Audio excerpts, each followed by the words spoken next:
నా పేరు ఎర్రబోలు వేణుగోపాల్ రెడ్డి. మాది ఖమ్మం జిల్లా ముదిగొండ మండలం మాదాపురం గ్రామ పంచాయతీ. ఇక్కడ నేను గత 5 సంవత్సరాల పాటు సర్పంచ్గా చేయడం జరిగింది. మాది మదిరి నియోజకవర్గం. మన ఇప్పుడున్నటువంటి డిప్యూటీ సీఎం గారు బట్టి విక్రమార్క గారు ఎమ్మెల్యేగా ఉండడం జరిగింది.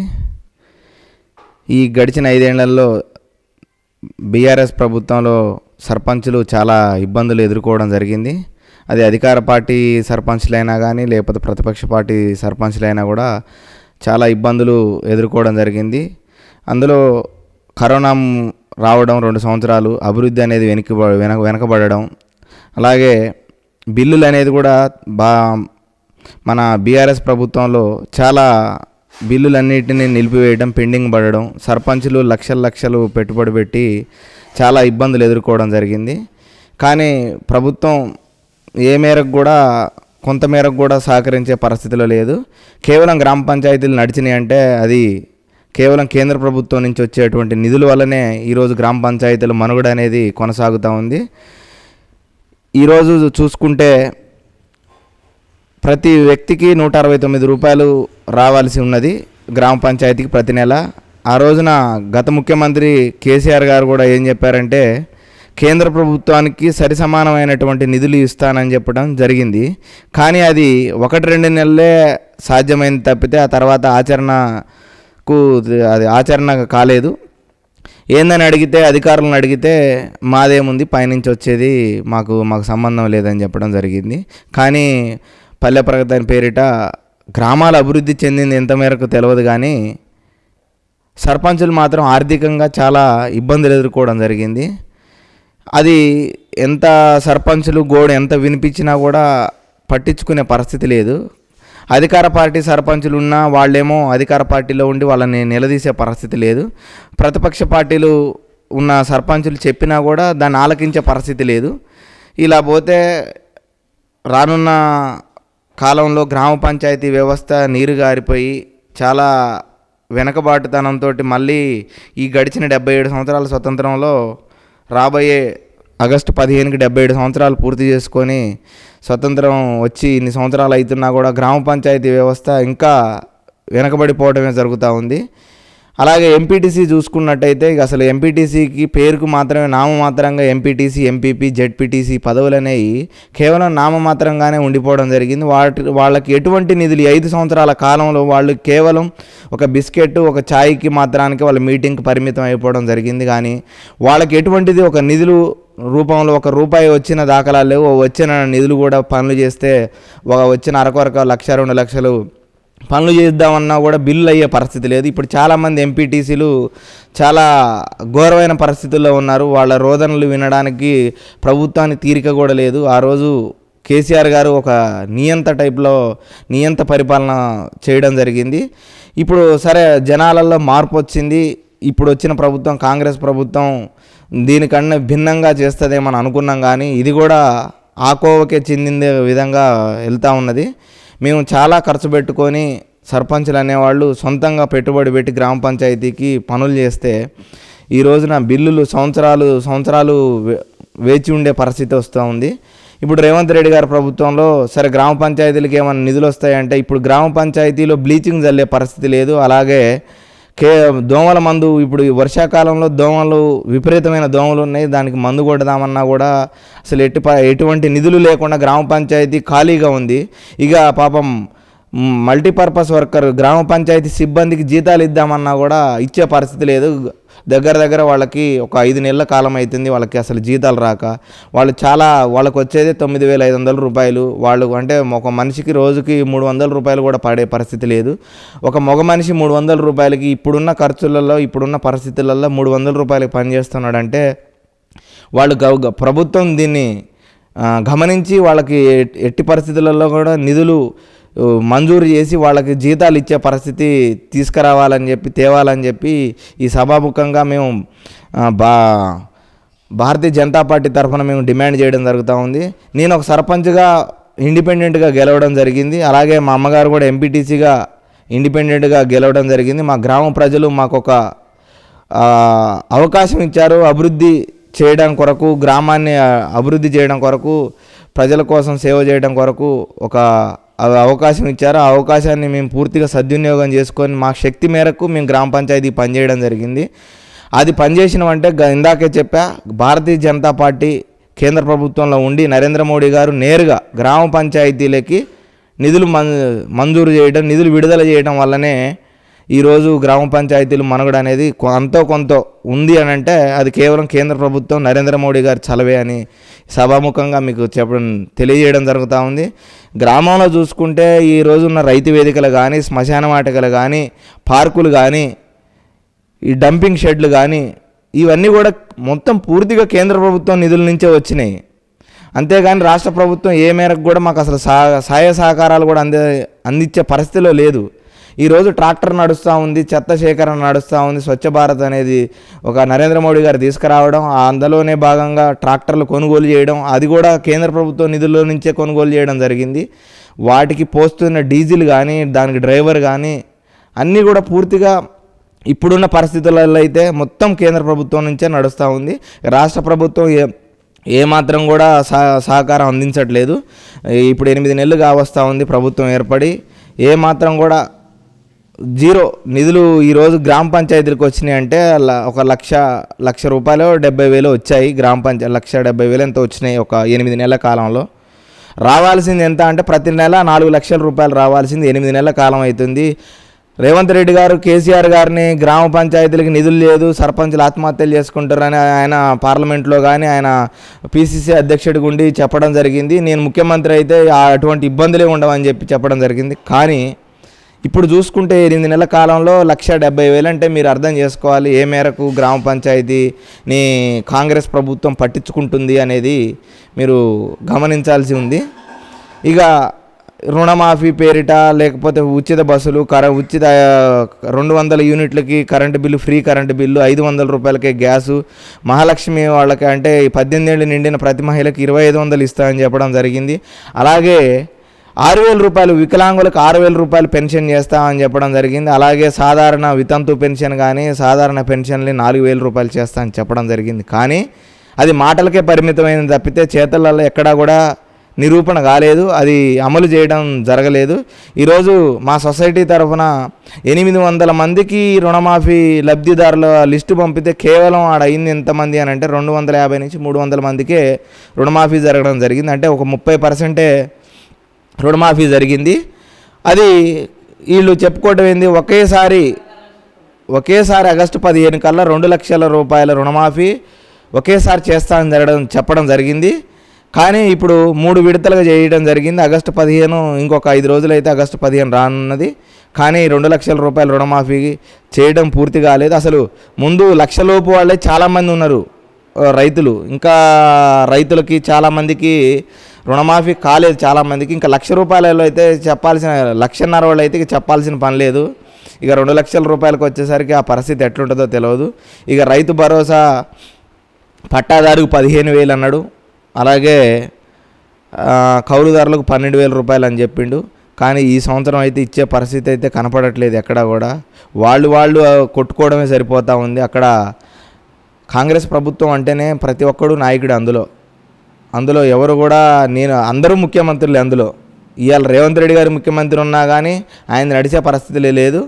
ఇక్కడ మా జిల్లా నుంచి 3 మంత్రులు ఉన్నారు, చెప్పడానికైతే 3 ఉన్నారు. కానీ ఈ రోజుకి అన్నీ శాంక్షన్ చేశారు, శంకుస్థాపనకు పరిమితమైనవి. కానీ ప్రారంభోత్సవాలకు ఇంకా కొన్ని ప్రారంభోత్సవాలకు నోచుకున్నాయి, కొన్ని నోచుకోలేదు.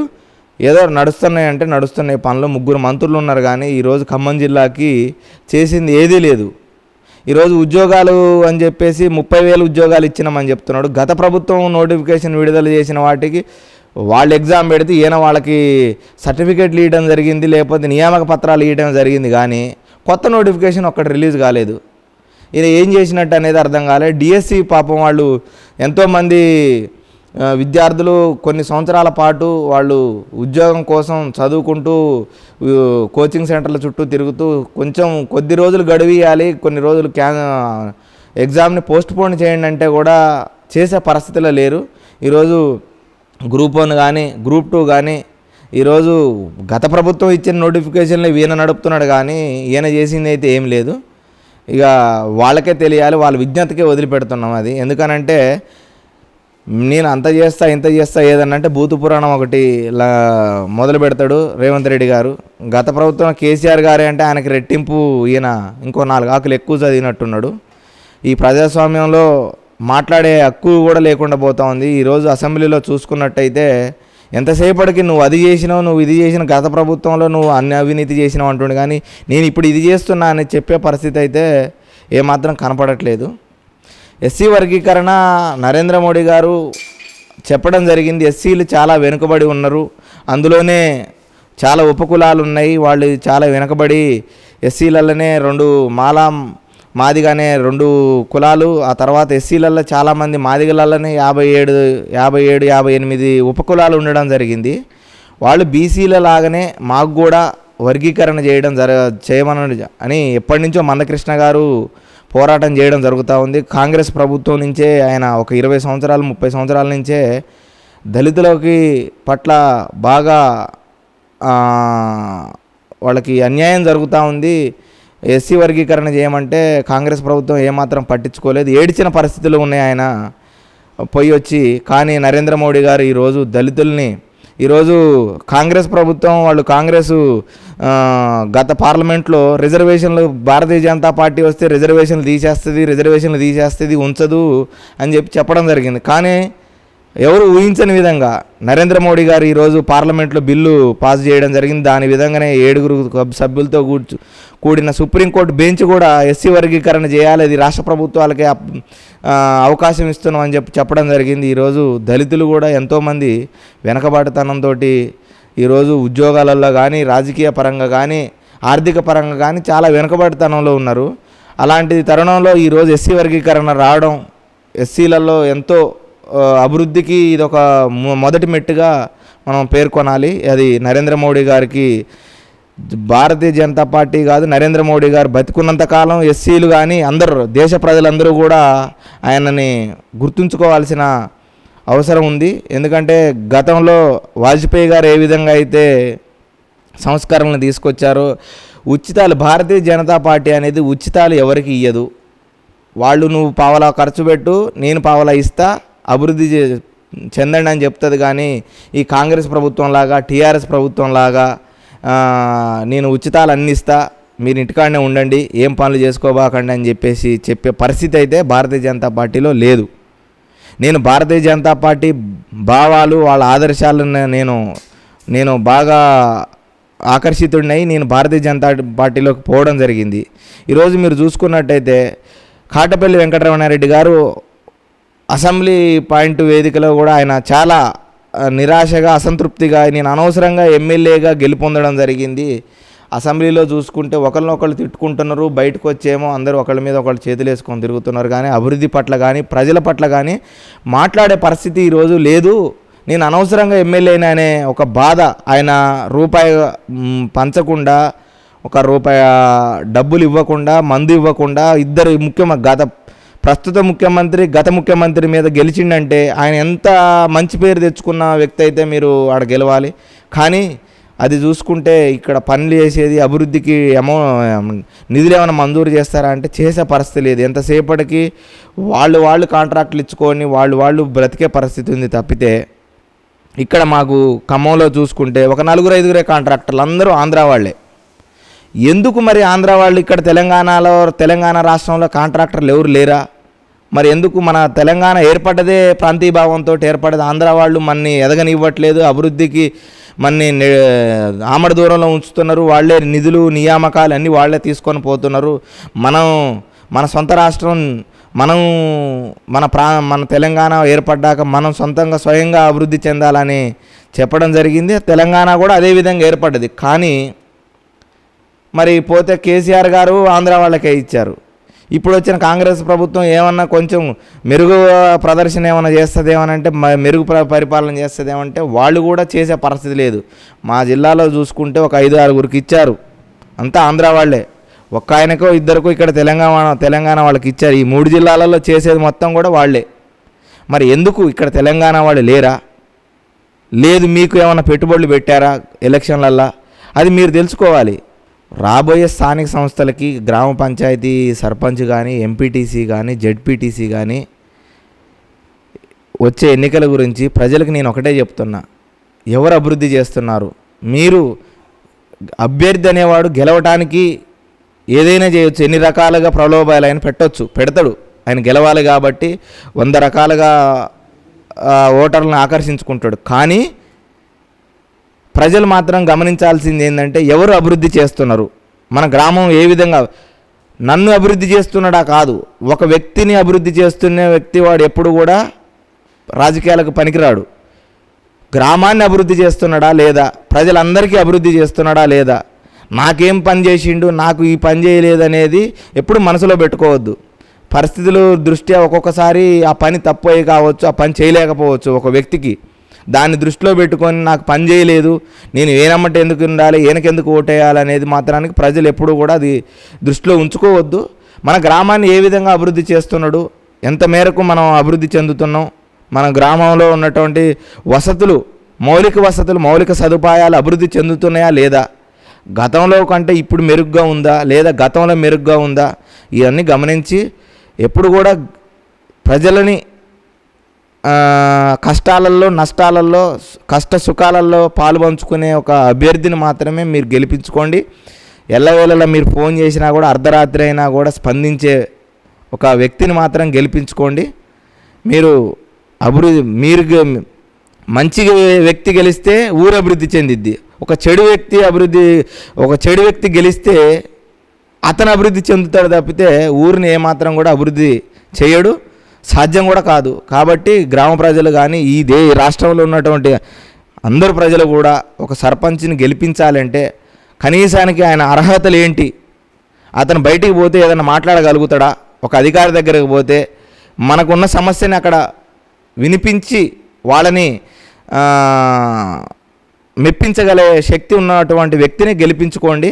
అంతేగాని ఒక పంచాయతీ వచ్చిందంటే అటు ఎగేసి ఇటు ఎగేసేటోళ్ళు చాలా ఉన్నది పరిస్థితులు. గ్రామాలలో ఉన్నటువంటి పరిస్థితి అది ఉంది.